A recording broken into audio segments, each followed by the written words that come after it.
Hello everyone, RRB ALP 2024 എക്സാമിനെ സംബന്ധിച്ച് അതിൻ്റെ സിലബസും അതുപോലെ CBT1 CBT2 എന്താണ്, അതിൽ എന്തുമാത്രം ടെക്നിക്കൽ കാര്യങ്ങൾ പഠിക്കാനുണ്ട്, എന്തുമാത്രം നോൺ ടെക്നിക്കൽ പാർട്ട് ഉണ്ട്, നമുക്ക് എക്സാമിന് ക്വാളിഫൈ ചെയ്യാൻ ഏത് പാർട്ടിന് ഇമ്പോർട്ടൻസ് കൊടുത്താണ് പഠിക്കേണ്ടത് തുടങ്ങിയ സംശയങ്ങൾ ഒരുപാട് പേർക്കുണ്ട്. അപ്പോൾ ഈ ഒരു ചോദ്യത്തിൻ്റെ ഉത്തരമാണ്, അല്ലെങ്കിൽ RRB ALP എന്ന് പറയുന്ന ഒരു ടെക്നിക്കൽ പരീക്ഷയാണോ അതോ അതൊരു നോൺ ടെക്നിക്കൽ പരീക്ഷയുടെ കൂട്ടത്തിൽ കൺസിഡർ ചെയ്യാൻ പറ്റുമോ എന്നുള്ള ചോദ്യത്തിൻ്റെയൊക്കെ ഉത്തരമായിട്ടാണ് ഈ വീഡിയോ വരുന്നത്. നിങ്ങൾ ഈ വീഡിയോ കംപ്ലീറ്റ് ആയിട്ട് കാണാൻ ശ്രമിക്കുക. ഇതിൽ നമ്മൾ RRB ALP എക്സാമിന് പഠിക്കേണ്ടത് എങ്ങനെയാണ്, അതിൻ്റെ സിലബസ് എന്താണ്, ഏത് കാര്യങ്ങൾ കോൺസെൻട്രേറ്റ് ചെയ്യാണ് നമ്മൾ പഠിക്കേണ്ടത് എന്ന കാര്യങ്ങളെല്ലാം ഡിസ്കസ് ചെയ്യുന്നു. ഡീറ്റെയിൽഡ് ആയിട്ട് ഇതിൻ്റെ സിലബസ് എന്താണെന്ന് നമ്മൾ നോക്കുന്നു.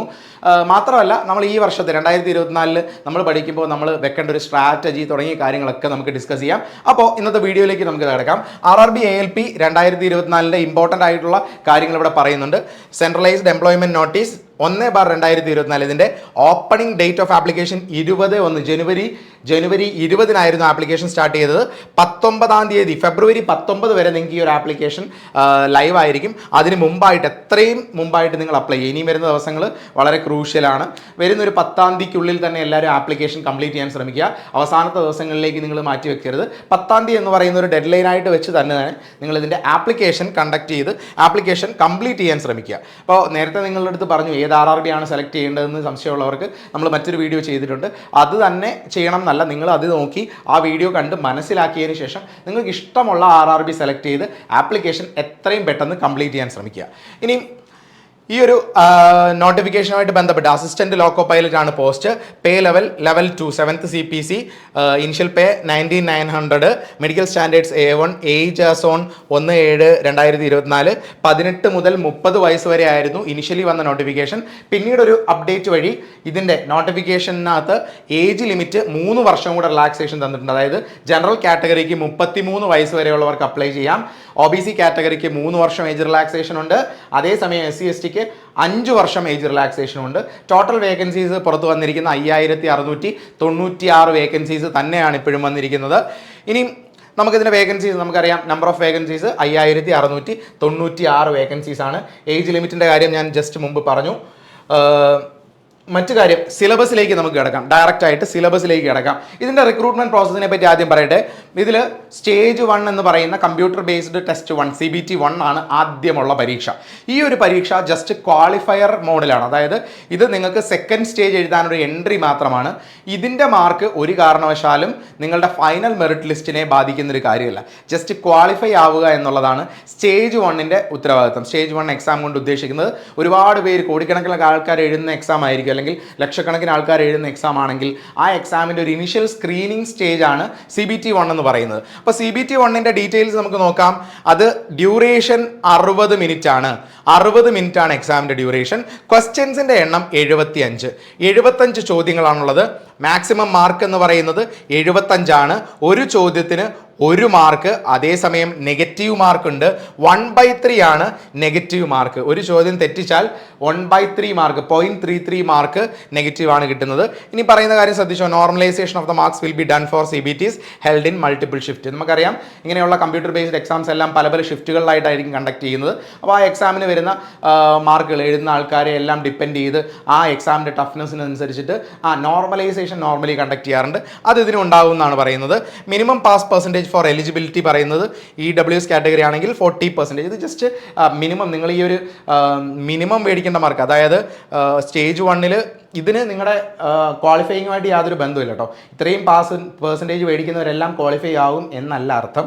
ഇത് ഉദ്ദേശിക്കുന്നത് മിനിമം ഇത്രയും മാർക്കുള്ളവരെ കൺസിഡർ ചെയ്യുകയുള്ളൂ എന്ന് മാത്രമാണ്. അപ്പോൾ ഇതിന് വലിയ റിലവൻസ് ഇല്ല എന്ന് തന്നെ നമുക്ക് പറയാം.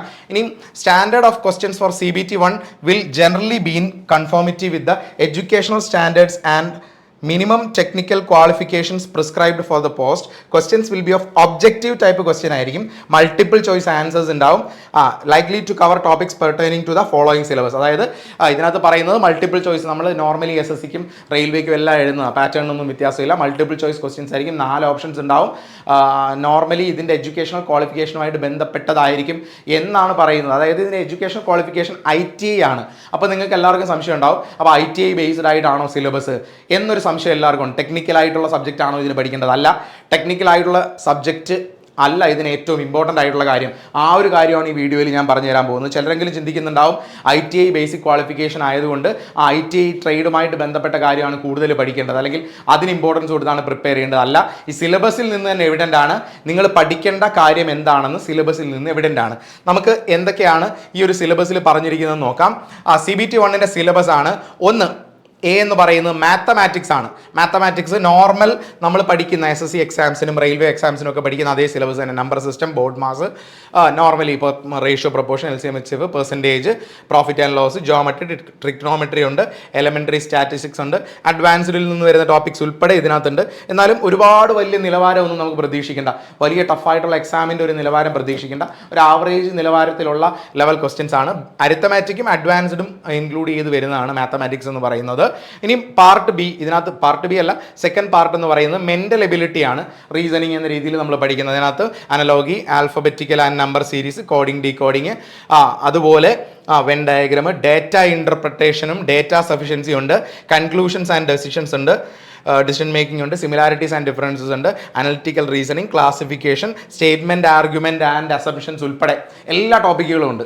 അപ്പോൾ ഡീറ്റെയിൽഡ് ആയിട്ടുള്ള ടോപ്പിക്കുകൾ തന്നെ നമ്മൾ പഠിക്കേണ്ടി വരും. റീസണിങ്ങും അതുപോലെ മാത്സും വളരെ ഡീറ്റെയിൽ ആയിട്ട് എല്ലാ ടോപ്പിക്കുകളും കവർ ചെയ്യേണ്ടി വരും. ചില എക്സാംസിന് ഇതിനകത്ത് ചില ടോപ്പിക്കുകൾ നമ്മൾ ചിലപ്പം എടുത്ത് കളയാറുണ്ട്, അല്ലെങ്കിൽ അത്ര ഇമ്പോർട്ടൻ്റ് അല്ല. പക്ഷേ ഇതിൽ സിലബസിൽ വളരെ ക്ലിയർ ആയിട്ട് ഡേറ്റ സഫിഷ്യൻസി ഉൾപ്പെടെയുള്ള എല്ലാ ടോപ്പിക്സും പറയുന്നുണ്ട്. ഇനി മൂന്നാമത്തത് ജനറൽ സയൻസ്.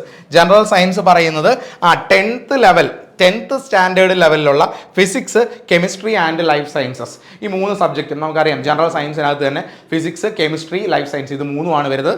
അത് 3 സയൻസിനെ സംബന്ധിച്ച് പറയുന്നത്. നമ്മുടെ എല്ലാം കോമ്പറ്റേറ്റീവ് എക്സാംസിന് വേണ്ട NCERT ടെക്സ്റ്റ് ബുക്സിനെ ബേസ് ചെയ്താണ് ഇതിൻ്റെ ഒരു സിലബസ് വരുന്നത്. NCERT 10th ലെവൽ വരെയുള്ള സിലബസ് ആണ് ഇതിനകത്ത് വരുന്നത്. ഇനി ഡി, ജനറൽ അവയർനെസ് പറയുന്നത് current affairs, science and technology, sports, culture, personalities, economics, politics and other subject of importance എന്നാണ് പറയുന്നത്. അതായത് ജനറൽ അവയർനെസ് ഈ പറയുന്ന എല്ലാ ടോപ്പിക്സും വരും. History, geography, current affairs, economics, അല്ലെങ്കിൽ അങ്ങനെയുള്ള എല്ലാ ടോപ്പിക്സും ഇൻക്ലൂഡഡ് ആണെന്ന് എടുത്ത് പറയുന്നുണ്ട്. സ്റ്റാറ്റിക് ഉൾപ്പെടെയുള്ള എല്ലാ കാര്യങ്ങളും നമ്മൾ ഇതിനു വേണ്ടി പഠിക്കേണ്ടി വരും. ഇതാണ് CBT 1ൻ്റെ സിലബസ്. 75 ചോദ്യങ്ങളാണ്. നമുക്കറിയാം 75 ക്വസ്റ്റ്യൻസ് ആണ്. ഡ്യൂറേഷൻ 1 hour ആണ്. അപ്പോൾ ഇത് ബേസിക് സിലബസ് നിങ്ങൾക്ക് മനസ്സിലായി. അപ്പോൾ ഇത് പ്യുവർലി നോൺ ടെക്നിക്കൽ ആയിട്ടുള്ള സിലബസ് തന്നെയാണ്. ടെക്നിക്കൽ ആയിട്ടുള്ള ഒരു കാര്യമില്ല. ITI ട്രേഡുമായിട്ട് ബന്ധപ്പെട്ട ഒരു കാര്യവും നിങ്ങളുടെ സ്റ്റേജ് 1 ഇല്ല എന്ന് മനസ്സിലാക്കാം. അതായത് സ്റ്റാഫ് സെലക്ഷൻ കമ്മീഷൻ്റെയോ അല്ലെങ്കിൽ റെയിൽവേയുടെയോ ഒരു നോർമൽ പരീക്ഷയ്ക്കെല്ലാം പഠിക്കുന്ന, നോർമൽ ഡിഗ്രി ക്വാളിഫിക്കേഷൻ അല്ലെങ്കിൽ 10th ക്വാളിഫിക്കേഷൻ അല്ലെങ്കിൽ 12th ക്വാളിഫിക്കേഷൻ ഉള്ള പരീക്ഷയ്ക്ക് പ്രിപ്പയർ ചെയ്യുന്നവർക്ക് സെപ്പറേറ്റ്ലി ഒരു കാര്യം പോലും പഠിക്കേണ്ട ആവശ്യമില്ല. നോർമൽ സിലബസ് തന്നെയാണ് CBT 1 ഇനി CBT 2ൻ്റെ കാര്യം നമുക്ക് നോക്കാം. CBT 2 എന്ന് പറയുന്നത്, അതായത് പാർട്ട് 1 ക്വാളിഫൈ ആയി വരുന്നവർക്ക് മാത്രമാണ് second stage computer based test ഉള്ളത്, CBT 2 ഉള്ളത്. ആ CBT 2 എന്ന് പറയുന്നത് 2 പാർട്ടായിട്ട് ഡിവൈഡ് ചെയ്തിട്ടുണ്ട്. ഒന്നുകൂടെ പറയട്ടെ. അപ്പോൾ CBT 2 എന്ന് പറയുന്നത് 2 പാർട്ടാണ്. CBT 1 ക്വാളിഫൈ ആയി വരുന്ന ആളുകൾക്ക് 2 പാർട്ട് എക്സാം ഉണ്ട്. പാർട്ട് 1 ഉണ്ട്, പാർട്ട് 2 ഉണ്ട്. അതായത് പാർട്ട് A എന്നും പാർട്ട് B എന്നും പറയും. ഓക്കെ, ഇതിൽ പാർട്ട് A എന്ന് പറയുന്നത് 90 മിനിറ്റ് 100 ചോദ്യങ്ങളാണുള്ളത്. പാർട്ട് A എന്ന് പറയുന്നത് 90 മിനിറ്റ് 100 ചോദ്യങ്ങളാണുള്ളത്. പാർട്ട് B എന്ന് പറയുന്നത് 60 മിനിറ്റ് 75 ചോദ്യങ്ങളാണുള്ളത്. അപ്പോൾ 2 പാർട്ടുണ്ട്. അപ്പോൾ ഇതാണ് ഞാൻ പറയാൻ ഉദ്ദേശിക്കുന്ന കാര്യം. പാർട്ട് A 90 മിനിറ്റ് 100 ചോദ്യങ്ങൾ, പാർട്ട് B എന്ന് പറയുന്നത് 60 മിനിറ്റ് 75 ചോദ്യങ്ങൾ. ഇനിയാണ് നിങ്ങളുടെ സംശയം, പാർട്ട് Aയും പാർട്ട് Bയും തമ്മിലുള്ള വ്യത്യാസം എന്താണ്? ആദ്യം പാർട്ട് B എന്താണെന്ന് പറഞ്ഞുതരാം. പാർട്ട് B യെ പറ്റി ഇവിടെ പറയുന്ന കാര്യം ശ്രദ്ധിച്ചേ. Part B is only A qualifying test in nature and shall have questions from various trade syllabus as prescribed by Director General of Training. അതായത് പാർട്ട് B എന്ന് പറയുന്ന ഒരു ക്വാളിഫയിങ് ടെസ്റ്റ് ആണ്. ജസ്റ്റ് ഇതിൻ്റെ മാർക്കിന് നിങ്ങളുടെ ഫൈനൽ മെറിറ്റ് ലിസ്റ്റുമായിട്ട് യാതൊരു ബന്ധവുമില്ല. അതായത് ജസ്റ്റ് നിങ്ങൾക്ക് ട്രേഡ് ബേസ്ഡ് ആയിട്ടുള്ള നോളജ് ഉണ്ടോ എന്ന് ചെക്ക് ചെയ്യാൻ വേണ്ടിയുള്ളതാണ്. ഒരു കാര്യം കൂടി പറഞ്ഞുതരാം. ഈ ഒരു ഭാഗം പാർട്ട് B ക്ലാസിഫൈ പാസ്സാവാൻ വേണ്ടി നിങ്ങൾ നേരത്തെ ഏർലി പ്രിപ്പറേഷൻ്റെ യാതൊരു ആവശ്യം ഉണ്ടാകത്തില്ല. അതെന്തുകൊണ്ടാണ് പറയുന്നതെന്ന് വെച്ചാൽ നമ്മുടെ ലാസ്റ്റ് തവണ 2018-19 നടന്ന ALP എക്സാംസിനും നമ്മുടെ സ്റ്റേജ് 1 ക്ലിയർ ചെയ്ത സ്റ്റുഡൻസിന് അവസാനത്തെ നിമിഷം പാർട്ട് Bക്ക് നമ്മൾ കൃത്യമായിട്ടുള്ള കാര്യങ്ങൾ പറഞ്ഞു കൊടുക്കുന്നുണ്ടായിരുന്നു. സെക്കൻഡ് സ്റ്റേജിൽ പാർട്ട് A പറയുന്ന ഭാഗം നന്നായിട്ട് ക്ലാസ്സുകളും കാര്യങ്ങളും കൊടുക്കുന്നുണ്ടായിരുന്നു. പാർട്ട് ബി ഇതുപോലെ ക്വാളിഫയർ ആയതുകൊണ്ട് അവർക്ക് ആ കണ്ടന്റിനെ ബേസ് ചെയ്ത് അവസാനത്തെ 2 ആഴ്ചകളൊക്കെ പഠിച്ചതിനെ ബേസ് ചെയ്ത് അവരെല്ലാം പാർട്ട് ബി ക്വാളിഫൈ ആയിട്ടുണ്ടായിരുന്നു. അതുകൊണ്ടാണ് പറഞ്ഞത് അത് അത്രത്തോളം നിങ്ങൾ ഇമ്പോർട്ടൻസ് കൊടുത്ത് ഇപ്പോഴേ പഠിക്കേണ്ട ഒരു കാര്യമല്ല.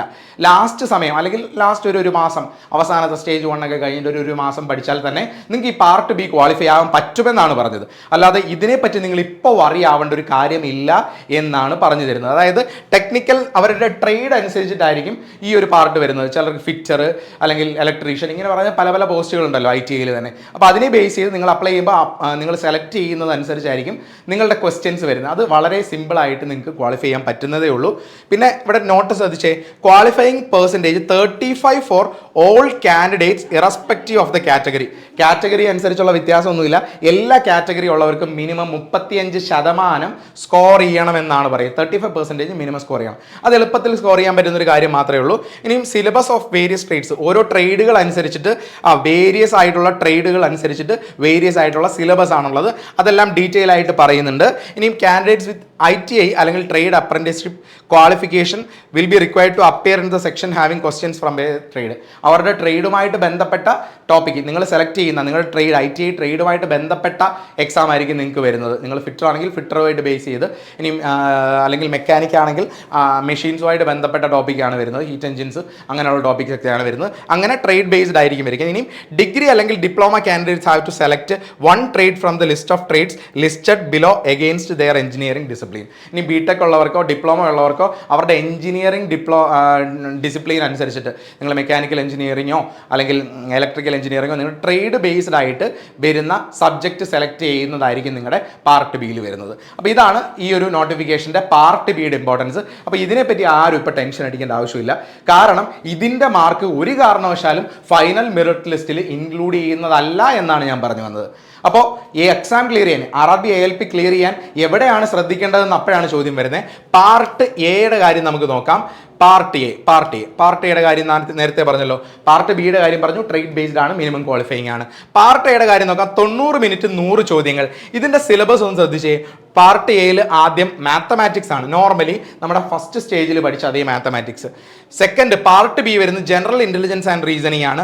അതും നമ്മുടെ സ്റ്റേജ് 1 പഠിച്ച നോൺ ടെക്നിക്കൽ ആയിട്ടുള്ള അതേ പാർട്ട് തന്നെ. ഇനി മൂന്നാമത്തതാണ് നിങ്ങൾ ശ്രദ്ധിക്കേണ്ടത്. ഇതാണ് പലർക്കും confusion. Basic science and engineering. ഇത് ടെക്നിക്കൽ ആണോ, ഇത് ടെക്നിക്കൽ ടോപ്പിക് ആണോ എന്നുള്ളൊരു സംശയം എല്ലാവർക്കും ഉണ്ട് അല്ലേ. അപ്പോൾ ഇതിൻ്റെ സിലബസിനകത്തേക്ക് നമുക്കൊന്ന് വരാം. എന്തൊക്കെയാണ് ഉദ്ദേശിക്കുന്നത്? ബേസിക് സയൻസ് ആൻഡ് എഞ്ചിനീയറിംഗിൽ ആദ്യം പറയുന്ന കുറച്ച് കാര്യങ്ങൾ ഡ്രോയിങ്, എഞ്ചിനീയറിംഗ് ഗ്രാഫിക്സ് എന്ന് ചിലപ്പോൾ പറയും. എഞ്ചിനീയറിംഗ് ഡ്രോയിങ്ങുമായിട്ട് ബന്ധപ്പെട്ട കുറച്ച് കാര്യങ്ങളുണ്ട്. Projections, views, drawing, instruments, lines, geometric figures, symbolic representations. ഇത് ക്ലിയർലി എഞ്ചിനീയറിംഗിൻ്റെ ഫസ്റ്റ് ഇയറും ഡിപ്ലോമയൊക്കെ പഠിക്കുന്നവരെല്ലാം ആദ്യം പഠിക്കുന്ന കുറച്ച് കാര്യങ്ങളാണ്. ഇത് ക്ലിയർലി എളുപ്പത്തിൽ ക്ലിയർ ചെയ്യാൻ പറ്റുന്ന കുറച്ച് കാര്യങ്ങൾ മാത്രമേ ഉള്ളൂ. വളരെ സിമ്പിൾ ആയിട്ടുള്ള ഒരു ടോപ്പിക്കാണ്. കുറച്ച് ടെക്നിക്കൽ ടോപ്പിക്കാണെന്ന് പറയാമെങ്കിലും ഇത് മാത്രമാണ് ആകെ നമ്മളിപ്പോൾ ഇത്രയും നേരം പഠിച്ചതിൽ നിന്ന് വ്യത്യാസമുള്ളൊരു കാര്യം. അതായത് നമ്മുടെ നോർമൽ സിലബസിൽ നിന്ന് ആകെ വ്യത്യാസം ഇപ്പോൾ പറഞ്ഞ എഞ്ചിനീയറിംഗ് ഡ്രോയിങ് മാത്രമാണെന്നാണ് ഞാൻ എടുത്തു പറയുന്നത്. മാത്രമാണ് വരുന്നത് വ്യത്യാസം. ഇതിൻ്റെ ക്ലാസ്സുകൾ കംപ്ലീറ്റ് ആയിട്ട് നമ്മുടെ ക്ലാസ്സുകൾ ഇതെല്ലാം നമ്മുടെ കോഴ്സസിനകത്ത് ഇൻക്ലൂഡഡ് ആണ്. നമ്മുടെ ഓഫ്ലൈൻ സെൻറ്ററിലും ഓൺലൈൻ കോഴ്സസിലും ഒക്കെ ഈ എഞ്ചിനീയറിംഗ് ഗ്രാഫിക്സ് ഉൾപ്പെടെയുള്ള ടോപ്പിക്സ് കവർ ചെയ്യുന്നുണ്ട് എന്ന് പ്രത്യേകം പറയുകയാണ്. ക്ലിയർലി യൂട്യൂബിലും ഇതിനെ ബേസ് ചെയ്തിട്ടുള്ള ക്ലാസ്സസ് നിങ്ങൾക്ക് അവൈലബിൾ ആക്കും. അതിനൊരു സംശയം വേണ്ട. ഇനി രണ്ടാമത്തെ കാര്യങ്ങൾ പറയട്ടെ. ഇനി ബാക്കിയുള്ളത് units, measurements, mass, weight, density, work, power, energy. ഇത് ആക്ച്വലി നമ്മുടെ ഫിസിക്സിൻ്റെ സിലബസ് ആണ്. ജനറൽ സയൻസിലെ ഫിസിക്സിൻ്റെ സിലബസ് ആണ് ഇവിടെ പറഞ്ഞിരിക്കുന്നത്. Units, measurements, mass, weight and density, temperature, basic electricity, levers, simple machines തുടങ്ങി വരുന്ന അവസാനം ചില ടോപ്പിക്സ് ഉണ്ട്. Environment education, IT literacy, occupational safety and health. ഇത് യഥാർത്ഥത്തിൽ നമ്മുടെ സയൻസിനകത്ത് ഇൻക്ലൂഡ് ചെയ്യുന്ന ടോപ്പിക്കാണ്. ഫിസിക്സ് തന്നെയാണ്. ഫിസിക്സിൽ നമ്മൾ വളരെ ഡീറ്റെയിൽഡ് ആയിട്ട് പഠിക്കുന്നതാണ്. ആ ഒരു കാര്യമാണ് നമ്മുടെ C എന്ന് പറയുന്ന ഭാഗത്ത് കാണുന്നത്. അപ്പോൾ ഒരു കാര്യം മനസ്സിലാക്കാം, ഈ ഒരു എക്സാമിൻ്റെ സ്റ്റേജ് 2 എന്ന് പറയുന്നത് കംപ്ലീറ്റ്ലി ടെക്നിക്കൽ അല്ല, നോൺ ടെക്നിക്കലാണ്. നമ്മൾ പഠിക്കുന്ന മാത്സ്, റീസണിങ്, അതുപോലെ സയൻസ്, ഈ 3 സബ്ജക്റ്റ് ഇൻക്ലൂഡ് ചെയ്ത് വരുന്ന നോൺ ടെക്നിക്കൽ ആയിട്ടുള്ള പാർട്ട് തന്നെയാണ് സിലബസ് CBT 2 പാർട്ട് എയിൽ വരുന്നത്. ഈ ഒരു പാർട്ടാണ് നമ്മളുടെ റാങ്ക് നിർണ്ണയിക്കുന്നത്. നമ്മുടെ റാങ്ക് നിർണ്ണയിക്കുന്നതിൻ്റെ ഏറ്റവും ഇമ്പോർട്ടൻ്റ് ആയിട്ടുള്ള ഭാഗമാണ് ഈ 3 കാര്യങ്ങൾ. അതുകൊണ്ട് ഇപ്പോൾ തന്നെ വളരെ ക്ലിയർ ആയിട്ട് സയൻസിന് ഇമ്പോർട്ടൻസ് കൊടുത്ത്, ഫിസിക്സും കെമിസ്ട്രിയും ബയോളജിയും സയൻസിന് ഇമ്പോർട്ടൻസ് കൊടുത്ത് മാത്സും റീസണിങ്ങും ഏറ്റവും ക്ലിയർ ആയിട്ട് ബേസിക്സ് ഒക്കെ പഠിച്ചു പോവുകയാണെങ്കിൽ നമുക്ക് ഈ എക്സാം ക്ലിയർ ചെയ്യാൻ പറ്റും. അപ്പോൾ ആ ചോദ്യത്തിൻ്റെ ഉത്തരം ഇവിടെ തന്നെ ഞാൻ പറഞ്ഞു കഴിഞ്ഞു എന്ന് കരുതുന്നു. നോൺ ടെക്നിക്കൽ പാർട്ടാണ് നിങ്ങളുടെ റാങ്ക് നിർണ്ണയിക്കുന്നത്. ടെക്നിക്കൽ പാർട്ടിന് യാതൊരു ഇമ്പോർട്ടൻസും ഇല്ല. ഇമ്പോർട്ടൻസ് ഇല്ല എന്ന് പറയുന്നത് ജസ്റ്റ് ക്വാളിഫയർ ആണ്. ടെക്നിക്കൽ പരീക്ഷയായിട്ടല്ല ALPയുടെ ഈ ഒരു പരീക്ഷ നിങ്ങൾ കാണേണ്ടത് എന്നൊരു ഫാക്റ്റാണ് ഞാൻ നിങ്ങളോട് ഷെയർ ചെയ്തത്. ഇവിടെ പറയുന്നുണ്ട്, ശ്രദ്ധിച്ചേ, only the marks scored in part A shall be counted for short listing of the candidates for further stages of this recruitment process, provided the candidate, irrespective of the community, is able to secure qualifying marks 35% in part B. Okay, ഇതാണ് clearly പറയുന്നത്. 35% minimum മേടിക്കുക, minimum qualify ചെയ്യുക എന്ന് മാത്രമേ technical പാർട്ടിൻ്റെ കാര്യങ്ങളുള്ളൂ. ഒരു കാര്യം കൂടെ പറഞ്ഞോട്ടെ, നമ്മുടെ ദിശ അക്കാഡമിയുടെ RRB ALPയുടെ ഓഫ്ലൈൻ സെൻറ്ററിലുള്ള ക്ലാസ്സുകളുടെ ഡേറ്റ് ആണ് നിങ്ങൾക്ക് ഇപ്പോൾ കാണാൻ പറ്റുന്നത്. RRB ALP എക്സാം വളരെ ക്ലിയർ ആയിട്ട് പഠിക്കണം എന്ന് താല്പര്യമുള്ളവർക്ക് കംപ്ലീറ്റ് സിലബസ് കവർ ചെയ്യുന്ന രീതിയിലായിരിക്കും നമ്മുടെ ക്ലാസ്സുകൾ പോകുന്നത്. പ്രത്യേകിച്ചും ഞാനിപ്പോൾ പറഞ്ഞു, പാർട്ട് B എക്സാംസ് പലർക്കും ആ പറയുന്ന ഗ്രാഫിക്സ്, എഞ്ചിനീയറിംഗ് ഗ്രാഫിക്സ്, അല്ലെങ്കിൽ ആ ഒരു രണ്ടാമത്തെ part basic science and engineering idea ഇല്ലെങ്കിൽ അതെല്ലാം ക്ലിയർലി നമ്മുടെ സിലബസിൽ കവർ ചെയ്യുന്നുണ്ട്. അതുപോലെ തന്നെ അതിൻ്റെ സെപ്പറേറ്റ് മെറ്റീരിയൽ, എഞ്ചിനീയറിംഗ് ഗ്രാഫിക്സിൻ്റെ മെറ്റീരിയൽസ് ഉൾപ്പെടെയുള്ള കാര്യങ്ങൾ അവൈലബിൾ ആയിരിക്കും. ഇനി ഓഫ്ലൈൻ സെൻറ്ററിലെ ഡേറ്റുകൾ പറയട്ടെ. ഫെബ്രുവരി 7 ട്രിവാൻഡ്രത്ത് RRB ALP separate batch start ചെയ്യുന്നുണ്ട്. അതുപോലെ ഫെബ്രുവരി 5 കൊട്ടാരക്കരയിലും ഫെബ്രുവരി 7 തന്നെ കോഴിക്കോടും ബാച്ച് സ്റ്റാർട്ട് ചെയ്യുകയാണ്. RRB ALP എക്സാമിൻ്റെ ബാച്ചുകളാണ്. അപ്പോൾ താല്പര്യമുള്ള ആൾക്കാർക്ക് എത്രയും പെട്ടെന്ന് ഈ ഒരു ബാച്ചിൽ ജോയിൻ ചെയ്യാവുന്നതാണ്. എത്രയും പെട്ടെന്ന് നിങ്ങളുടെ സീറ്റ്സ് ഈ ഒരു എക്സാമിന് പ്രിപ്പയർ ചെയ്യണമെന്ന് താല്പര്യമുള്ളവർ ഉറപ്പാക്കിക്കൊള്ളുക. ഓക്കെ, അപ്പോൾ ഈ കാര്യം ഇന്ന് ഇതുവരെ പറഞ്ഞ കാര്യങ്ങളിൽ നിന്ന് എവിഡൻ്റ് ആണ്. RRB ALP എന്ന് പറയുന്ന പരീക്ഷ ടെക്നിക്കൽ പരീക്ഷയുടെ കൂട്ടത്തിലാണ് നമ്മൾ കരുതുന്നെങ്കിലും പ്യുവർലി നോൺ ടെക്നിക്കൽ സിലബസ് തന്നെയാണ്. അതുകൊണ്ട് തന്നെ നോൺ ടെക്നിക്കൽ പരീക്ഷകൾക്ക് പഠിക്കേണ്ട അതേ രീതിയിൽ തന്നെയാണ് ഇതിൻ്റെ പ്രിപ്പറേഷൻ. അതിൽ സയൻസിന് ഇമ്പോർട്ടൻസ് കൊടുക്കുക, അത് ഏറ്റവും ഇമ്പോർട്ടൻ്റ് ആയിട്ട് നിങ്ങൾ കരുതേണ്ട ഒരു കാര്യമാണ്. മാത്സിനും റീസണിങ്ങും വീക്ക് ആയിട്ടുള്ളവർ അതിപ്പോൾ മുതലേ ബേസ് ക്ലിയർ ചെയ്ത് പഠിച്ചു തുടങ്ങുക. ഇനി നമ്മുടെ മുമ്പിൽ ഒരു 5 മുതൽ 6 മാസം വരെ എന്തായാലും സ്റ്റേജ് 1 എക്സാം ഡേറ്റുകളെ പറ്റി നിങ്ങൾക്ക് ഒരു അവയർനെസ് ഇപ്പോൾ തന്നെ കിട്ടിക്കാണുമെന്ന് അറിയുന്നു. നോട്ടിഫിക്കേഷൻ വന്നല്ലോ കുറച്ച് ദിവസങ്ങൾക്ക് മുമ്പ്. അപ്പോൾ അതുകൊണ്ടാണ് പറയുന്നത്, ഇനിയുള്ള സമയം മാത്സും റീസണിങ്ങിൻ്റെ ബേസ് ക്ലിയർ ആക്കുക, സയൻസിന് നല്ല ഇമ്പോർട്ടൻസ് കൊടുത്ത് തന്നെ പ്രിപ്പയർ ചെയ്യുക. ഈ വർഷത്തെ RRB ALP എക്സാംസ് നിങ്ങൾക്ക് ക്ലിയർ ചെയ്യാം. ഓക്കെ, അപ്പോൾ ഈ വീഡിയോ എല്ലാവർക്കും യൂസ്ഫുൾ ആയെന്ന് കരുതുന്നു. Thank you for watching the video.